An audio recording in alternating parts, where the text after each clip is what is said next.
At the start of the show, when we had Patty on our show, and I talked to her about, what is she hearing from individual investors, the average person walking the street, small businesses, talking about where, where they're at, what are they telling us about their finances and about, what's going on with their household. Are they finding it difficult to make ends meet at this point in time? We still have elevated inflation. We have now higher interest rates.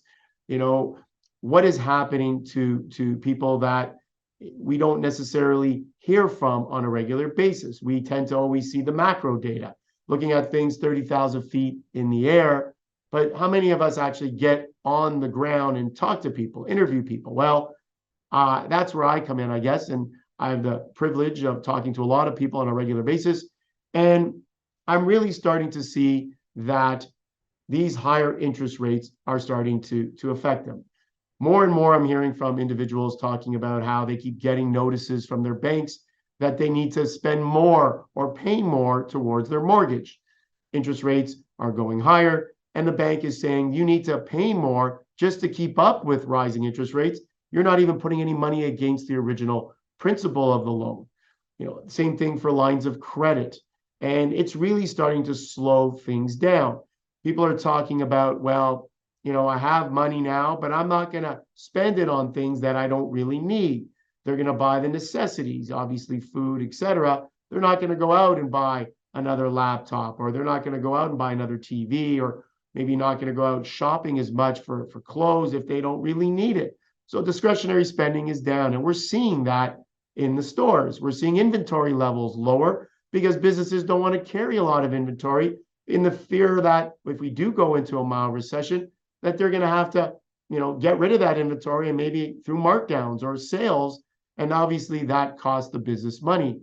I have a chart here, and by no means do I want to scare anybody with this chart.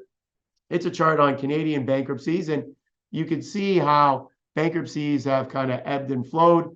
Here we are this year, July, a couple of months ago. You can see how the chart on bankruptcies has fared. Some years or some months higher than others. Obviously, the month of March this year, what was happening at that point? Well, we saw the highest bankruptcies, but that was also when we had a bit of a mini banking crisis in the US. Not sure if those are related.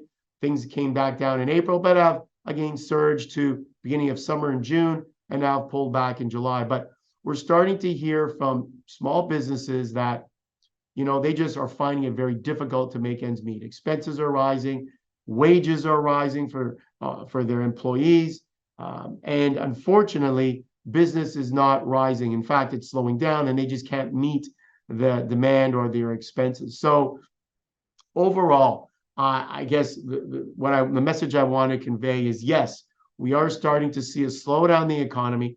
We're starting to feel more pressure. The average person is starting to feel more pressure. Hopefully, the Bank of Canada is doing their homework. Hopefully, the Bank of Canada is talking to a number of people out there just to see how things are. And hopefully, they'll take that into consideration before they make their next interest rate decision.